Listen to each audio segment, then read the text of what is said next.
This is a Head Cannon Circus production.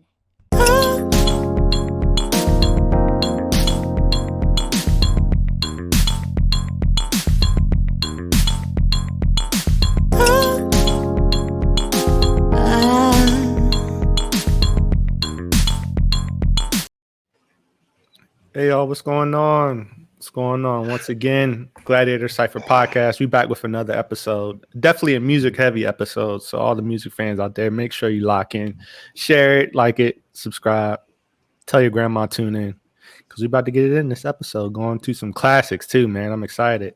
What's going on, fellas? Definitely tell your grandmama tune in. Tell her hit up Papa Bear Nip. What 2 Chainz say? What 2 Chainz say? I ain't messing with your granny. I just jugged her out them Zanny. Man, listen, I'm doing all that. Nip want them chicks with money. That's why he want them 401k honeys, them Social Security honeys. Indeed, man. Corny J in the building. Got my Nation of Domination shirt on because we want to dominate the day. You know, taking all W's, no L's, no fallbacks, all status, baby. Let's go. Indeed, Papa Bear Nip in the building. Your neighborhood brolic alcoholic. The T today. Stay up, Kane. Don't die. Look at the motherfucking wheels. You know what I'm saying? Look, man, that's what Christmas, man. All my family that watch this shirt game. I gotta get my shirt game, man. Oh yeah. You can't have them keep killing me like this every week. Hell with that. No, I think it's close to the Nation of Domination. That's Nation of Domination is definitely a classic joint. You know what I'm saying? Yeah. And let's start off. Nip clap back. Now I told and promised you guys, if you comment or leave messages, we will pick them up and read them on the show live, and then we will respond to them. So let's pull up the first one. Let's go here. Bam. All right. This is from my man, Coach Boo. He goes, I might agree with the brother. I haven't seen the Lauryn Hill piece, but I agree with his position. She has tripped too many times with that late shit. Any thoughts, man? We got people out here supporting you, man. I mean, support it. Like, listen, you don't show up to work, you get fired. That's the bottom line. Like that. These are the rules. Like all this. I'm trying to be understanding about this whole mental health wave of like even so. I went out to not to be too long. So I goes out for brunch the other day with my son and shit. They tell me my little neighborhood bar. They like, oh yeah, well we got to close on Mondays now because we can't get people to come to work. Yeah, and then the people that do work that we have hired, we can't fire, but they call out talking about I'm not in the right mental health space to come to work. Like that's the same attitude. Like this sense of entitlement that you could just have a job, and because you don't feel good today, you don't have to fucking work. Because you don't feel good, you could just get on your bullshit. That's not how the real world works. Well, I guess now it's turning into this how the real world works with all this soft ass, suck ass. Oh, we want to make you feel good all the time, and life is supposed to be grand and all this shit. Like, you're gonna have bad days. You still gotta do your job. So, because this is a music show, it is a bigger philosophical argument or conversation within that conversation. Because we're a music show, we just gonna shut the hell up and go to the next comment. But thank you for letting us know. Yeah. JJ Jayton says Nas beats are fine. What is it?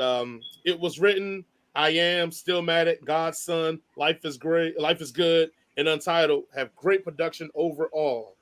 Now this is a response to me because at one point I made a comment about him getting with Hit Boy a lot sooner because like the shit was fire and Nas is not great at picking beats. Look, JJ, I didn't say Nas was bad at. Well, I did say that, but I'm gonna tell you this. Nas knows he was bad at picking beats because there's an interview with Touré on Vlad where Touré asked Nas about that being his biggest criticism, and Nas basically said, well, he doesn't like to pick easy beats because he likes to challenge himself as an MC and rhymer. So take that what as well you want, if it's good or bad beats. I'm saying for me particularly, most of the albums I hear with Nas, if you want to go production for production, and we're going to go with people in the same ilk, look at a Jay-Z produced production album and look at a Nas produced production album. And you will tell me which one you enjoy better, production-wise. I guarantee you, 95% of them, you're probably going to say Jay-Z. And 5% are probably because some bebop backpack heads are like, oh, no, you don't understand the purity of this Nas beat. F out of here, man. most people said it about Nas. I'm just repeating it because I feel the same way. Yeah, I don't know if you guys got further opinion on Nas and picking beats or beat making. Yeah, if you think the production on all them albums was good, you are drinking liquid crack cocaine, my man. Like the production on all those albums was not fire. I don't want to pick it apart, but hey, slow down. Slow down on them D-Rugs, player. Keep commenting, though. We love you out there. I know Pseudonym Slim is getting close to your deadline. You got anything on that comment? Nah. He's like, next, please. Okay, we'll go to the. Oh, I think it's one for you though. Pseudonym coming up soon. Let me go and find that one then, since I know you close on time. Here we go. Yeah, I found it now. Bam, we'll put that up. He goes, Tinashe's album's amazing. I don't know what the first guy was talking about. That shot at you, Pseudonym. When you felt kind of some kind of way about Tinashe album. I think he's on whatever Nip's previous commenter was on too. They got together and shot up, and it was in the house like my man Off Wire and that white boy. Like, it's part of the game, but no, yeah, that album, I did not like it. Like, I wish I could get that time back. There's no point. It didn't really bring much in my life. Like, we had another. Yeah, you got those, like Nip be saying, the whispering and all that, and then that one song where she's trying to hit runs and it's not there. I'm like, well, just stick in your lane if you're gonna do that. I mean, granted, I was a little bit harsh on the lyrics going back. Okay, some of the lyrics are there, but still, I think that it was just very mid. Like, it was not something I got excited about or something that made me feel any kind of way. Like, I could have done without it. All right. Another person comment, Ahmed Al Hussein said, out of most artists of this generation, I think Tinashe is really working hard to build her brand as an artist and not just being famous and on the charts. The music can be different sometimes, but I like her perspective and what she offers. All her projects are dope. Most artists have good, okay singles and trash albums. So I guess, Nip, I'll let you, if you have any words on thoughts on that. Masad Al Hussein. If it's a real person, keep commenting. That kind of felt like a bot kind of comment right there. But I don't know if that's a real. I think the algorithm is juking us on that one. But if it is a real person, I don't think most artists have.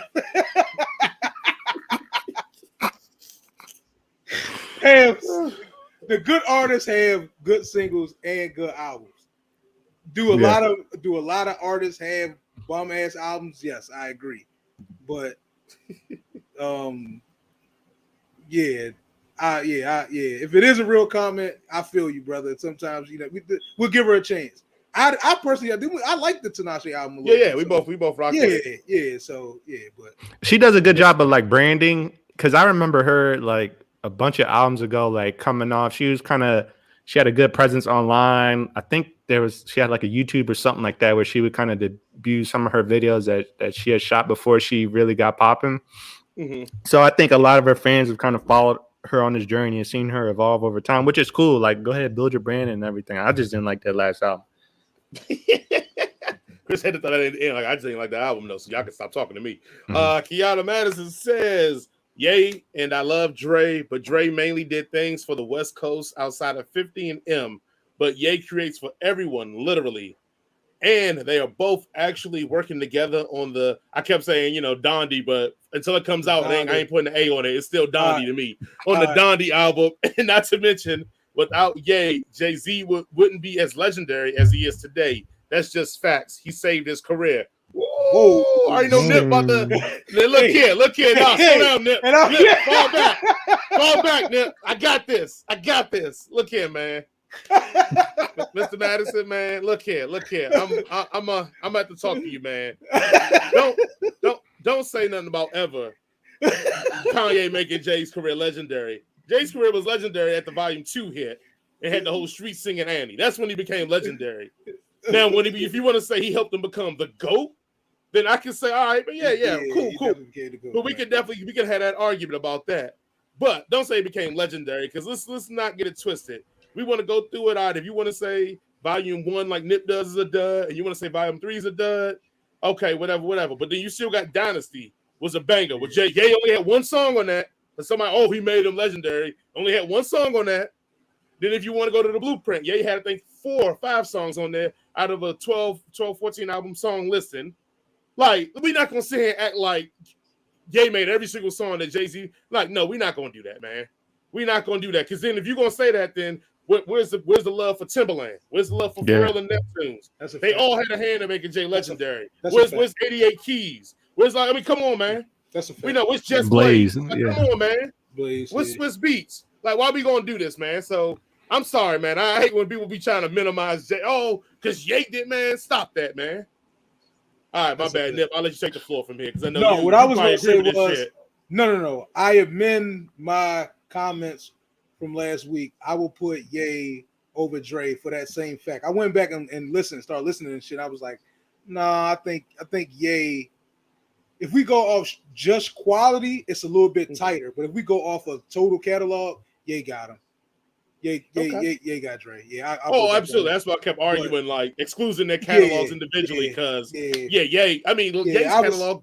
I was tripping. Is there any? I mean, we even had a comment. Is there any rappers whose catalog is better than Ye's? Yeah, no, I was tripping. I was lunching.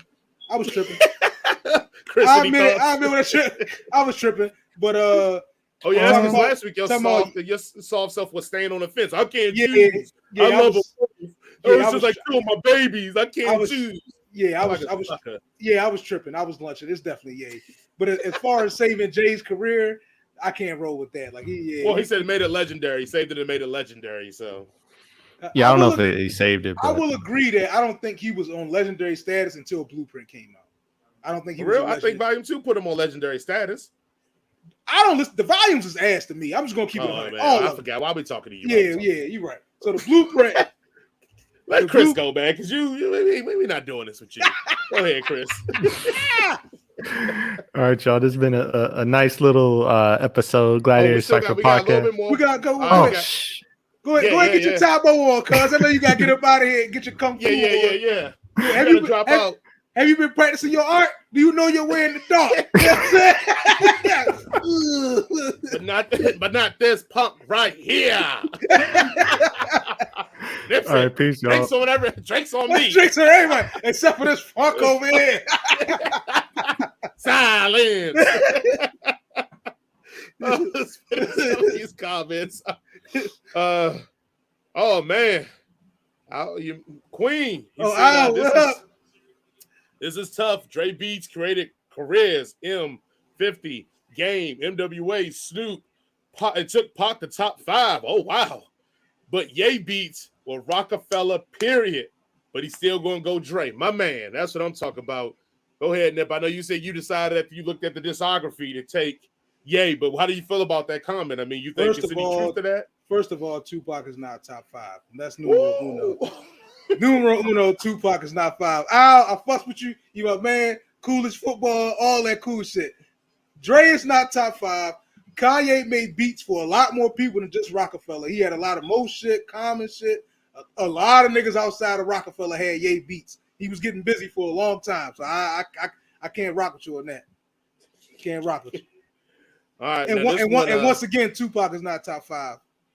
All right, this one get a little bit more personal, and I figure because in being full disclosure, we here at the podcast are not saying we're going to read is true. We're saying that somebody commented, and because we said we will read comments on the show, we're gonna make it do what it do. So if anybody wants to jump and get their panties in a bunch or call him or her out for this comment, don't do that. Leave it alone because I think it's a sensitive topic. But we wanted to read it because this is gonna get real here. So. Shirley says, no comment if it's about anything dealing with Kanye. He made my brother Robert Poindexter quite unhappy before Bobby finally died in 2018 and could no longer fight Kanye for using his music without payment. Bobby was 77 years old and had been pursuing Kanye for several years before this happened. Bobby was writing since he was a little boy, served in the Navy, then took on music full time. He married and raised a wonderful family. To do this, sometimes they had to live under very poor circumstances. Bobby proved that Kanye made money using Bobby's music. When Kanye was served on public TV a few years ago, that was the last effort Bobby was able to make to get his money for his wife and family. He was not successful. Near the end, Bobby could not complete court requirements in this matter. I'm sorry to get off subject, but I am now 81 years old. This was very hurtful and continues to be. Bobby was always the kindest and most generous person I ever knew, and his lyrics were phenomenal. I first and foremost want to say, Miss Shirley, I'm sorry for your loss. If there is any validity to this, I'm sorry that this happened to you. We know the music industry can be very harsh and very nasty and disgusting. And beyond that, hopefully, if this is true, your brother or his family does receive some kind of justice and some kind of royalties from this. But I guess I want to just go ahead and jump the nip. What are your thoughts about this comment? I know this is putting you in a bubble here because I didn't prep you for this, but your thoughts? Yeah, I don't want to. I'll be getting wild and shit. I don't like having conversations about real family, real situations and shit. Like I just be talking my trash. Like, hey, I if it's really that, like what I was trying to look it up right quick and shit. I see that he did actually sue Kanye. That's a real thing I'm looking at right now. I don't know if it's a valid like if it went through litigation and shit. I mean, right. If he's old, if anybody has stolen property from anybody, or intellectual property, whatever, they should get paid for it. Like whatever. It just seems, not saying this is the case, but from everything, interviews and people that have come out and said they work with Kanye, Kanye's not that person that tries to jerk people. Every story I read is like Kanye's like, oh, if the pizza man comes in and he got on a certain jacket or says something when he's in there, he'll give the pizza man writing credits, you know what I mean, on a song, right, just for being in there. Not saying that this what she's saying is not valid, but it just seems kind of weird that this even when you go on Tidal, if you go and look up Kanye's credits, it's people that's listed on his credits you've never heard before. Right, it's just random people on there. You know what I mean? Like, it's just random people. So I'm not saying that it's not valid, but like I said, if this is the case, if this is what he's owed, then he should be, his family should be, paid. Once again, sorry for your loss. You know what I mean? But yeah, I don't. Yeah. Yeah. Normally I'm a bit more colorful, but I don't want to. Yeah, no. I mean, this is a serious topic, and I think we want to be respectful to all the parties involved, including his family, Shirley, and even to Kanye and them. Because if it's not true, we don't want to be accusational, but also we don't want to diminish what someone's saying because we don't have enough information at all. So I want to first and foremost say that one. You are correct. What you said about Kanye, from the perception we're all given about him giving credit, you're correct. I'm going to say, me personally, I don't put anything past anybody in the music industry because I know Jay-Z said it, music industry shady, you need to be taken over. I don't doubt that anybody, like, let's just say, for instance, he took stuff from, let's say, some of the bigger hits of Kanye, and Kanye was just starting to make his money, and this is when it started, and Kanye didn't want to. Who knows? All I'm saying on this one is that I'm with you. If he stole this stuff, you're a billionaire, Kanye. Make it right. If you did not steal it, and I'm pretty sure because he hasn't probably paid, some court of law said he didn't steal it or whatever the case may be. If you unknowingly just happen to have the same sound as the gentleman, and that it just happens to be one of those situations, like great, what I say, great minds think alike. It's been his times in history where people have made things and someone else didn't know it was made and made the exact same thing, like later on down the line, and they realized it was made. So if it's one of those situations or of creativity that just happened to sync up like that, I don't know how the legal system looks at that. All I want to say is, like, I hope whatever justice is deserved for that family, they get it. And I hope that if Kanye did take some people's stuff, that if he knows about it, that he does the right thing. Because sometimes he may not even know about it. He may have just told people, hey, I used this sample, and they're supposed to his people are supposed to reach out and handle that, and they didn't handle it. And the next thing you know, He's in a legal battle, and then he thinks in his mind, oh, these people just trying to get my money, so we're going to fight it. And we know he probably is going to have a way better legal defense than the Poindexters will. So it's a lot of stuff that goes into it, and we're getting messy, and I don't want to get that because it's a fun show, so I want to keep it fun as possible. But like I said, I think we both stand with the same thing. I think the best thing we can say is, if Ye took it, Ye make it right. If it isn't taken or whatever resolve or whatever will give that family peace, you know, we hope that you do receive that peace, because I think it's very important for anybody's work to be appreciated and respected. All right, let's jump to our last comment. My bad. I was trying to listen to oh yeah. All right, and I think we both if he didn't clear this sample, hey Charlotte, go get your money, baby.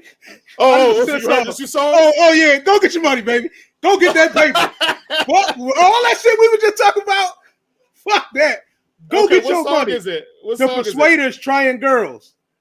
Okay, and what's Kanye's song? Girls, Girls, Girls is the song he's suing over. Oh. That's the joint that Kanye produced. And the song is to Persuaders Trying Girls Out. If he didn't clear that sample, go get your money, Shirley. 81, 82, get your ass, get your cane, get your scooty booty, get whatever you need to get. Go get your paper, baby. So whatever it is. Even if the course, man, keep trying. That. So if they didn't pay for that sample right there, they need their money. So everybody knows. Let's go by. So what was the song from Bobby Poindexter? What was it called? The group is called The Persuaders. It's called Trying Girls Out. Okay. Oh, and that's part of the girl. Oh, yeah. Okay. Trying Girls Out. That's the song. Right. Okay. Right. The lyrics, the song, all that. If they didn't clear that sample, they need some money. Okay, and that's Girls. Actually, on the blueprint, on Jay-Z's album, that we've been talking about earlier. Right. Yeah. If they did not get that sample cleared, they need to get paid. Somebody need to get paid for that. Look, I mean, the internet is a crazy thing, and I mean, Hannibal Buress made a joke about Bill Cosby, and we see where it landed him. Not saying it's the same thing. All I'm saying is the people listen to both the songs, make a decision for yourself. If you do feel like justice, and somebody's probably done more research and will probably school us on the research on there. But I'm saying, if you do not find out if justice has not been served, let's make this a big thing, man. Like, call Kanye out, support this family. Like, and I'm gonna put this out, and I'm gonna talk about it openly. But if this is a thing, then Kanye needs to be held accountable. Like anybody, it's just a Kanye thing. Anybody, you took somebody's intellectual property, you need to be held accountable to pay those people, especially if his family isn't doing as well as they probably could be from getting a royalty check probably every single month because that was a very popular song. And anyway, okay. I don't think it's a matter of if it's not. This ain't an if question. The only question is did they clear that shit and get them paid? Because this is the song, right? Because it could be a situation where it's the song, right? Something didn't, right? Maybe Bobby don't own the song completely, or maybe and they can't get the bread. Right. Somebody else probably got paid for it or something like that. Then all right, I get it. Like, I'm sorry, Miss Shirley, y'all just Get your scooty booty though. All right. Yeah, you definitely get your scooty booty. Try to get your bread though. Last comment of the day. Javon, my man Javon used to live with me for briefly, man. That's the coolest dude. One of the coolest dudes I know. Looking at both of their entire catalogs, including albums for themselves, what is your top 5, not each? So I think we kind of answered this online. The question is like, if we were to take all their albums and produce and did blah, blah, what is the top 5 that we had? I think, I can't really remember. I think mine was maybe number 5 was, I can't remember. I think College Dropout. I think 4 was Dre, Chronic 2000, the regular Chronic. I think 3 might have been, I feel like I'm missing one. I feel like I'm missing a Dre album that I had before all of them. I know my number 1 was Dark Twisted Fantasies. No, your number one was Dark and Twisted Fantasy. Your number 2 was Doggy Style. Your number 3 was either it was a Chronic. I think it was 2001's Chronic. Right, Chronic 2001, then College Dropout, then the Chronic. Yeah. There it is. Yeah. My list was Doggy Style 1, Dark and Twisted 2. I was trying to find it. Yeah, it was Doggy Style. Yeah, I know yours was Doggy Style 1. Okay, yeah, here we go. We were flipped on that. I had Doggy Style 1, Dark and Twisted 2. I had Chronic 2001 at 3. 4, I had Dynasty because I thought he had did the whole album, but he didn't. He only did one song. Yeah. So I said flop that for Late Registration, and then Right, 5 I right. had 5 I had the Chronic. Okay. I mean, I listened damn near pretty much. Almost the same and shit. Yeah, identical on that. So, Javon, thank you for commenting on that. Finish the show again without pseudonym Slim because he had to go Tabota mode, get working on his fitness, trying to show him what it's like, work it out. So, right. Hey, Jay, I got a question for you. Let's say you in the hot tub, chilling with 3 foxy mamas, sipping on some Boone Farms apple wine. And then the Farms attack. And then the Farms attack. KT attack.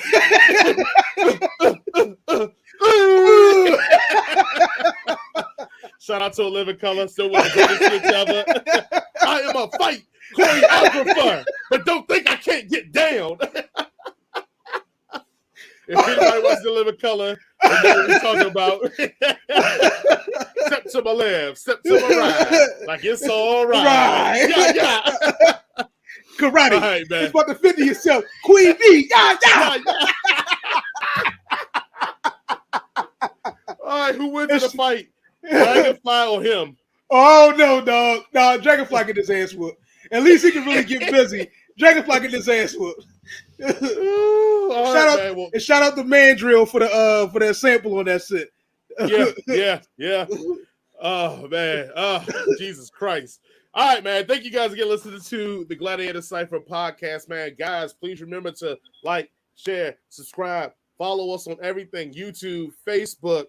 We are on Instagram of the Head Cannon Circus, all DSPs, so that's Spotify, Apple Podcasts, Google Podcasts, iTunes. We everywhere the Head Cannon Circus is, so you just look up Head Cannon Circus and you can find us. I don't know if you noticed from the last week, we have been segmenting our videos, so you'll get all the reviews that whatever review you're watching right now, there's other reviews on here. So we talked about Big Crick, Bodie James, YNW Melly, K-Camp's albums. We got a whole section for singles that came out, and then we had a culture talk as well, as we talked about the Blueprint versus Reasonable Doubt, and we also talked about we read some of the comments here and kind of let Nip clap back. So, guys, we just got a chock full of information and fun, and it's going to be dropping all during the week. So if you missed something, go and check out, yesterday, whatever we dropped, or check out the next day after that and see what we're dropping.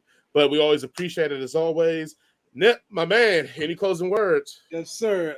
In the infamous words of Kane and O-Dog, hey, Sharif, get your Saleko Salam ass up off the cooler and pass me a motherfucking brew. It's time to go drink. This is a Head Cannon production. Circus production.